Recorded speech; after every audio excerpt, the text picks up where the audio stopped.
All right, what's up, everybody? Welcome back here to Kickin It With Knuble. Mike, we were back, episode 21. It's been a bit. I know you were out traveling a little bit. How are things? Good. I'm back a little tanner, a little leaner, a little meaner. Went out west of Phoenix, got some Golfing golf. you? And this time of year is like, Michigan has just been so cold, and to get out there is 85 and sunny, not a cloud in the sky, and kind of get out there and you ask yourself, why do we live in Michigan again? Like why are we out there? But yeah, did a little hiking, kind of go up. Man, that's Right. humbling, man. Some of these little mountains, they're not even that hard, and people are flying by you going up the hills. And Oh yeah, I'm like stopping, taking a knee, but it's yeah, yeah, it was great. Yeah, a little golf, a little time by the pool. It was a lot of fun. Saw Western Michigan play Arizona State twice, so kind of blended nice, hockey and and then stayed out for with some friends. And so sweet. yeah, it's a great week. Good getaway. Good Yeah, getaway 5 days or whatever. So it's good. yeah, that's awesome. There you go. Yeah, awesome. Yeah, Yep. when I was in Denver, we ended up hiking a mountain, and I genuinely thought there was a moment where I thought I wasn't making it back down. Um, so I totally get what you're saying because it was bad. Well, that's no joke. I mean, Denver, Yeah. a mile high. I used to hate playing there. I hated playing there. Could you And it like, was like I've if you always wondered, like, got can you really feel that? oh, Or is that I did. just I something drove me they always crazy. just kinda say is like, you know what I mean? Part of it might have been me just being soft about it, but Mhm. I felt like if you got stuck out there your first shift of the night, if you got stuck out there for a minute 20, like, bad luck in your own zone, and you have to defend and just had to get caught with a long shift, like you were done for the whole period. It was just Right. your first shift, you just kind of had to like go quick, get off and hopefully off in 25, 30 seconds and just kind of adjust. And everybody's got their thoughts and their theories, and nobody makes a big deal about it. I always thought it was a big deal, but maybe that was me kind of Mhm. making a bigger deal about nothing. But Right. Yeah. you have to ask other guys what they thought. But I hated Right. it. Going Yeah. upstairs, everything, man. It was, oh, I hated that place. Yeah. No, it's definitely part of it. I remember, I mean, when like, when I was just in Utah, I felt it a little bit. Yeah. Um, it's kinda it's different. And I have asthma, so that's another thing that's Yeah. part of it. Well, Where that'll kinda do it. it's like Yep. double, Yep. a Yep. little bit, so it's not good. Yeah. Um Just one quick, little thing before we kind of, get into the meat and potatoes of the show. We got a new look, new logo. Had that made. Looks really sweet. Hmm. I think it Hmm. looks awesome. The way it was kind of, done and kind of put out. So that's kind of the way we're going with it. It's a little bit lighter of an orange than what we were using, and a Hmm. little more details and stuff too. But it was pretty cool seeing, how the guy who ended up getting it done for me, how he kind of, drew you up. That was interesting. I saw like some of the other like he was sending me updates of it, and some of them it was crazy like how it like was all colored in and everything. So it was really sweet. So yeah, brand new logo for us, and um, yeah, it's pretty cool stuff. So Good. You spent big bucks on it. yeah, yeah, it wasn't cheap. I'll say that. Um, Mhm. in terms of hockey and whatnot, Mike, Four Nations is obviously finished up. I'd say that was a pretty big success for the NHL. That's one of the probably the times in my life, like, I can't remember a time where hockey was talked about as much as it was after Four Nations. And I remember seeing like videos on TikTok of people being like, "I'm a hockey fan now. There's no going back. Like, like, doesn't matter what team you're watching, I'm putting the game on." And then I think that's the biggest thing the NHL probably wanted for this tournament. Yeah, I mean, I think it certainly everybody was a little bit nervous. Is this going to be an all-star game? I think we even talked about it. Is it going to be an all-star game type thing? How hard are Mhm. guys going to play? I think we framed it around the '96 one that um, Yeah. where the guys were just really like killing each other. I thought they played really hard, and this certainly took a little bit more of that type of look. And obviously, the Saturday USA game, USA Canada game with three fights in the beginning. I thought it was great. I thought there had been a lot about it, talking, and great for the guys just to kind of, there was kind of just this talking and a lot of chirping, a lot of shoving, and pushing around after whistles and this and that, and so just for the guys to just everybody involved just to go out and handle it, I thought was very old school and Yeah. very good. And it probably I mean, it effectively calmed the game down a little bit, kind of had that happen. And then, the guys could just play. And then who knows where that game would have gone without those fights. And it just kind of all continued Right. and become a terrible distraction. The rest of it probably would have told them, like, you guys need a fight or just get this over with because you're ruining the night, Yeah. like, it's like, just get it over with here. What are we doing? So it was really good in that respect. And like you touched on, casual fans getting drawn in. And, I think it's great for the league. And maybe it's fans in cities where they're in the playoff race. And, you get fans, oh, 20 games to go. This is great. My city's in it. My Right. team's in it. Oh, this is gonna be fun to watch here for the next couple months. I hope they make the playoffs. So, drawing the casual fan, you'd like to. I don't know if there's a way to analyze that. I'm sure they have their marketing Yeah. metrics where they can analyze that, but it'd be really interesting to see if there's what kind of social media uptick they got and Yeah. That viewership would be uptick interesting. if they can do that. So pretty cool. It's a big win by the NHL. I think bigger than they expected, and Yeah. they got to be can't they got to they're probably still smiling about it. No, 100%. I think the one of the biggest things that comes from it too, Mike, is like you really don't have to tweak much. Like it's just one of them things where it's like just add more teams and like they can do it again next year. It sets up the Olympics and the World Cup to be really good. I know Bevan's talked about trying to have it where it's essentially 8 teams for the World Cup. Um, I don't know how that's going to work without because he said it was going to be 8 teams without adding Russia and yeah, like adding, yeah, like, those kinda, like, made up teams from the last one where it was, like, Team Europe and Team North America and whatnot. sure. I don't know what they're gonna do with that, because if you keep it right now, you just add Russia and Czech, that's 6. In terms of, like, social media and whatnot, I know they said on ESPN, I think uh, the championship game was, like, 9.3 million viewers or, like, Mhm, 9.4 or mhm. something like that. So, like, Good. that's huge, and, to Yep. have like some really big names and people talking about it. The Kachuk brothers, we were just talking about that before we started here. Like those guys are kind of on Jimmy Fallon and on New Heights with the Kelsey brothers and all that. So like hockey was kind of in like the forefront of the news and whatnot. And again, it's really good to see, especially because a it's been a while, and b it's one of those things where it definitely gets more people into the game. The only thing that I'm concerned about with this is, do you feel like that this tournament kind of raises the questions and whatnot of how, is there a way to make hockey cheaper for how expensive it is? And you see that there's such an outreach from it. It's like, okay. And then most people are like, how can I play in that? You know what I mean? And then you see how much it costs with, sticks and Mhm, mhm. especially like if you want to be a goalie. I mean, goalie pads alone are probably 2-3 grand, maybe more. And Sure. I'm not even a goalie and I have no idea. Mhm. But like you see the pictures of the, usually like the teams they'll put out the pictures of like all the sticks, and sticks go for like 350, 400. Well, some of those guys have like 8 or 10 sticks there. Like, and you Yeah, see how yeah. much that stuff adds up and all that too. It's like, and again, that's my only concern is does it bring so many people to see the game? Like that's great. Obviously you want to grow the game, but like actually playing the game, is that, that's obviously still a pretty big hurdle, I think, with how expensive the sport is.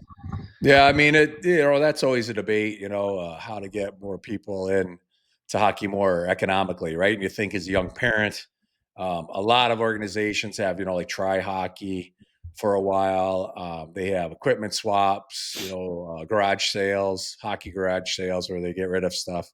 Um, Yeah, it is scary for a parent, you're like your son's like, "I wanna try that, I wanna try that," and you can't, it costs a bit to outfit a kid for sure, but like I said, I'm involved, for example, I'm here in the Griffins Youth Foundation in Grand Rapids, Michigan. We pay for, our foundation pays for, I think we have like 350, 400 kids every year, pay to, Right. equipment, and that equipment, ice time, um, uh educational help. Like our foundation provides all that, and that's money raised through the Grand Rapids Griffins, American League team, golf outings, stuff like that. And it once you get into that, and I'm kind of privy to those finances, that's a lot. But Right. I think, there are ways for parents to get involved on a nicely a cheaper economic commitment. where you're not sure if your kid's going to really like it, and I Right. have to buy all this stuff, and it's hard. And I don't know what those answers are. And that's been, that is one Something of we those talked about things, for a while. but yeah, you want to capitalize on that, and you see kids that are like, I want to play in that type of game, that type of game, but maybe I can play there someday. And, Right. you'd love to get them involved in the game, and hope that costs would keep them out. Yeah. No, 100%. And again, it's just one of those things that always, it seems like it's like, a step forward and then sometimes like a step back with that, you know what I mean? Just because it's Yeah, so hard. And again, I do think the NHL, like, they definitely try. I mean, they have like the learn to play and they have the things with ball hockey, and like they they do do. They whatever support they a lot of can. stuff. Yeah. Yeah, and they do whatever they can to get people involved. But in terms of USA Canada, is that harder for you to root for one team, considering you're Canadian born but raised in the US? Like, do you kinda look at that as like a kinda like you're kinda just happy who wins kinda thing? I don't know. I guess I'm inherently US, because Yeah. but spend most of yeah. But certainly it's just great hockey to watch, right? And it's Yeah. hard to, it's I guess, but though, yeah, I guess I like the US, and wanted the US to win or whatever. But Yeah. if they didn't, I wasn't really going to lose sleep over it. But it was Right. fun to watch. We watched the was oh no, the Saturday game. Yeah, we watched with some Canadian people, and yeah, I think Canada had that was the one that was, they really wanted to win. And it was interesting, all the tariff talk and the booing of the anthems. There was just a lot at stake, and it kind of all came together nicely, and it's great that Canada and US played at that time, and there was kind of, some bad blood with the fans, and which was understandable, and booing at the anthems, and that's all right. It's fine, whatever. But no, it was just great, and I think everybody, like you said, everybody thought that was it's a win-win for everybody, and Yeah. everybody's real happy set up. Now, the Olympics will play different rules. You won't be able to fight like that. Right. Any kind of fighting like that will be multiple game misconducts. You're risking getting kicked out of the tournament. So it's going to be Right. a little bit calmer in that respect. So people will have to understand that going in, that it's not going to be NHL rules, and um, there'll be international refs that may call games differently, and Right. it won't have that same flair a little bit. But certainly this set it up for a great thing, and kind of a half a tryout for a lot of the players. Yeah, The for sure. foundation, set up the Olympics this time next year very nicely. Right. Yeah, no, 100%. I think the big thing too is it's like, you have the Olympics in between. That's like the big national stage, and then you have the World Cup then, which can kind of be like the kind of free for all kind of thing where everyone Mhm, just goes mhm. nuts, and Yeah. I think it proves how taxing that tournament is on a player too. Like, some guys were pretty banged up, and I think Matthew Kachuk is still hurt. I don't think he's going to be back. I mean, he's not out like long term, but he's out for a little bit. Um, and it's one of those things where it's like, you see how much these guys kind of put through it, and that was the biggest thing I was concerned with too. And we talked about that was how healthy some of the guys would be going into it and coming out of it, considering it's in the middle of the season. But really, like, I think we talked about this before too. Like, it's hard because there's really that's probably the best time for it, because Mhm. it's right before March Madness. The Super Bowl just ended. Baseball's just starting with spring training. Like, it's the best time for it. And like the NBA is kind of in, it's right in their All-Star weekend too. So it's just one of those things that kind of just seemed like it all just kind of fell right in the NHL's lap kind of perfectly there too. Yeah, Um, I like the time of year, and then just I guess that, you touched on what's got to be the only negative is the rate of injury. It's a little bit right. scary, and a little bit GM's got to be like, like, this is, I love it, I love this, and I hate it at the same time. Yeah. That would have to be the only negative, is that the risk of injury seemed to accelerate a little bit, and guys were hurt, and then the trickle down after, or the fact that it's still lingering a couple weeks after, and guys still aren't playing, is I don't know what you do about that, but probably certainly a negative on the management side when you get a player return from that thing and they're injured. That's it's kind of like they got to hold their breath through that whole thing, especially when they love how their player plays, and they know they're going to play Right. that way. And it's one thing when they're playing for your team like that versus playing for somebody else, and then you Right. can't use their services when they come back. A little bit Yeah. frustrating, sure. Maybe the only one negative of the whole thing. Right. Yeah. No. Yeah. 100%. Okay, so we have a little bit of deadline talk, and then we'll kind of get into the Flyers' kind of recent play and whatnot. In terms of deadline, like trade deadline's always an interesting time. Always like you always hear rumors and names and guys and how many scouts are in the building and whatnot. It's getting closer. Tomorrow, as you know, today as you're listening to this episode as it drops, uh, we got 1 week away to it. There's obviously been some talk of some Flyers guys, and we talked about Lawton last episode. We talked about Ristolainen pretty much all year and whatnot because he's been one of the bigger guys. But as a player, again, I'm not sure how much of this you kind of dealt with because you seem to be pretty stable with most of your teams that you were with. But did you as a player, like what's or at least being around guys and whatnot, or obviously if you did have that feeling, what's that feeling like as a player around the deadline, like knowing that there's going to be changes coming and some guys aren't going to be here tomorrow, kind of thing. Yeah, I mean, it's I guess it's there, and some years, certain players feel safer, and some feel like, oh, I might go here. Um, I think there's a couple things. One, on the player side, yeah, like if you feel like you go and you feel like you're a good player and your services would be needed by somebody, um, or you feel like, yeah, I'm a good player here. I know they're not going to get rid of me. Like Right. I know that my um, talents are needed here. Or you're like, well, no, I'm getting older. Nobody's really going to want me anyway. So, I mean, there's all different ways, angles to look at it. And then as a player, when the team does make moves, you kind of know where you are in the playoff run here, and you like to get an idea of what the management, kind of how the management thinks, of you guys. Either they'll sell and they'll make a bunch of trades and get rid, get picks and younger guys or prospects, or they'll get rid of somebody big and bring somebody big back in, or add little parts, or just stand pat. So, um, there's like kind of like different options and different feels you get from the GM and the management about what they kind of think of your team, and Right. and then I could think like our team when I was playing for the Capitals, we won the President's Trophy in 9-10, I think it was, and they loaded us up. They got Scott Walker and then Jason Arnott. Um, the guy Scott Hannon, and they made us a little bit older. And then, it was like, okay, all right, now they added some, these elements that we were a little bit short on, veteran center and a veteran, real veteran toughness.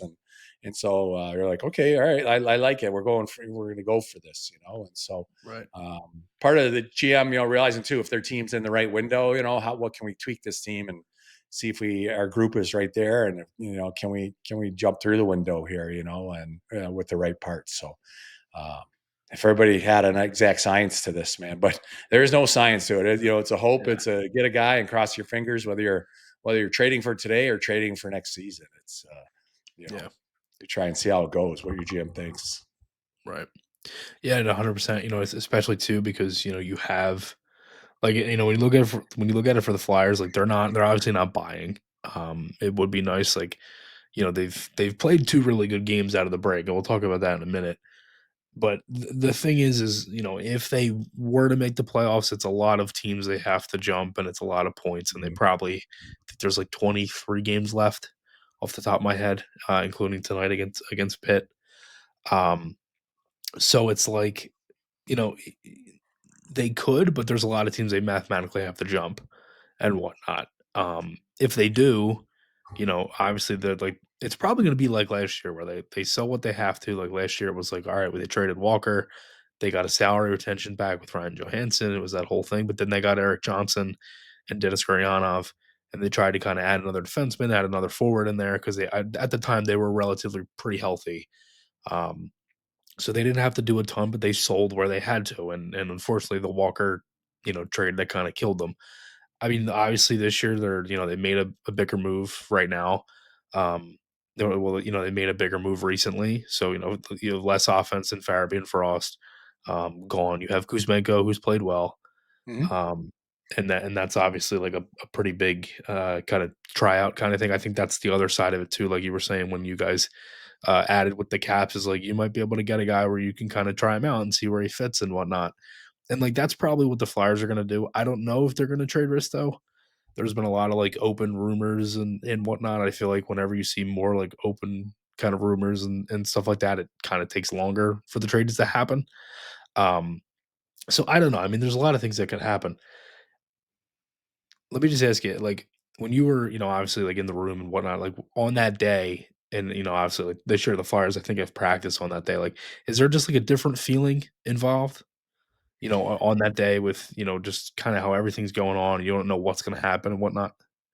Yeah, I mean, there is a little bit, and sometimes you're home. It's actually a little bit, I've been on the road. We've been in getting ready for a game that night and then just watching the ticker. You come in getting ready for the game. You're just watching the Right, ticker go through. And other times you've been at home and, a guy gets traded out, right out from under you at home. And so it's a little bit easier for them to pack up and get out of there. But I mean, you're not going to lie. There's always a bit of uncertainty, but even when it ends at 3, it's like it's not done. It takes like another 15 or 20 right, minutes yeah, before guys are right, or guys are officially kind of like taking a breath because there's always some of these last second ones, and or they take a little, they got to get processed first before and okayed before they hit the ticker and stuff. So it's been on the road for them. We've been at home for them. We've had games at home. I mean, it's you kind of when you play for 15 years, I guess you go through 15 of them. You're going to see them in right, all different scenarios, right? So,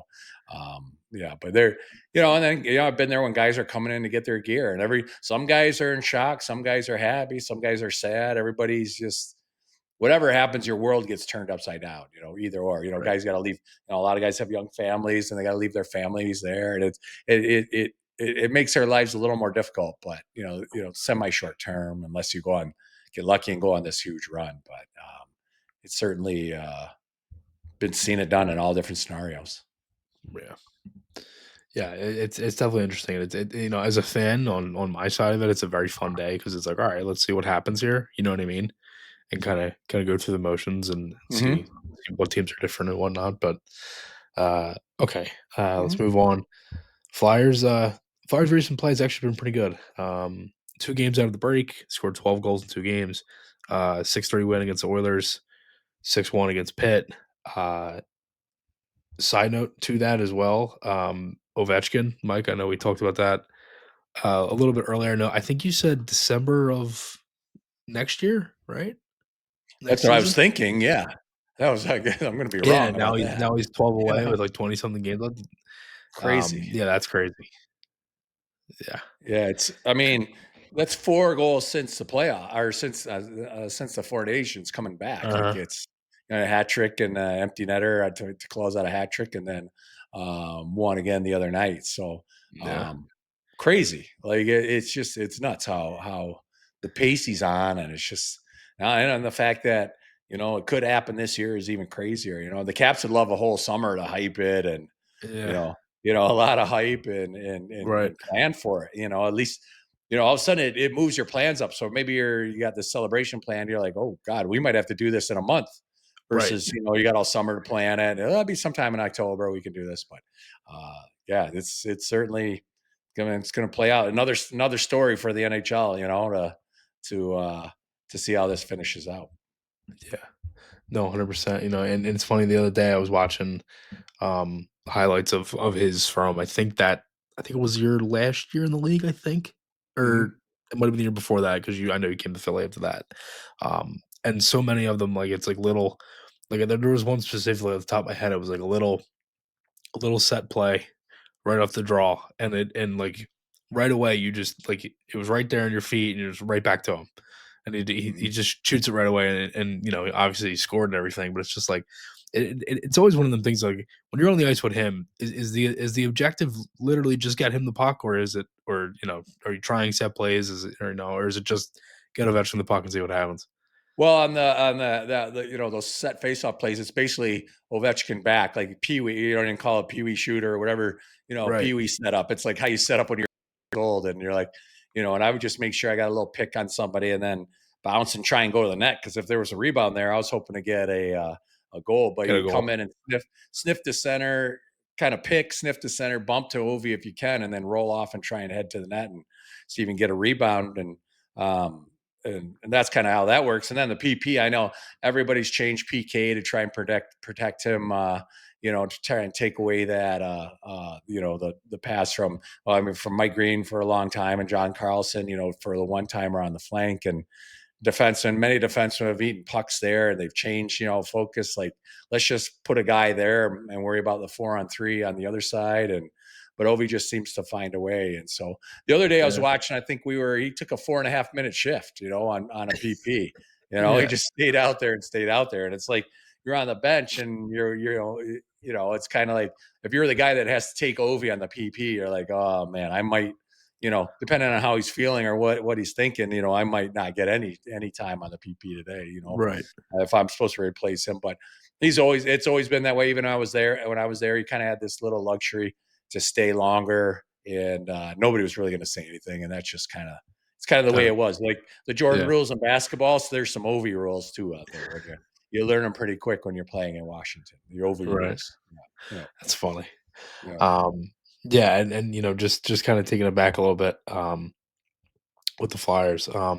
Yeah, I mean, two good games against Edmonton and Pitt. 12 goals, like I mentioned. Kuzmenko gets his first goal with the Oilers. The Michkov, Couturier, and Tippett line looks great. It looks like one of them lines that kind of like the Cates Brink and Forster line that's pretty much been together what feels like the entire season now. And I know we talked about that before. Those two lines, if the Michkov, Coots, and Tippett won, and they've scored in both games. They've just had moments where they just look great together. Um, I think it ties in a little bit to what we were talking about with Couturier last episode, where it's like there's kind of no point in getting rid of him.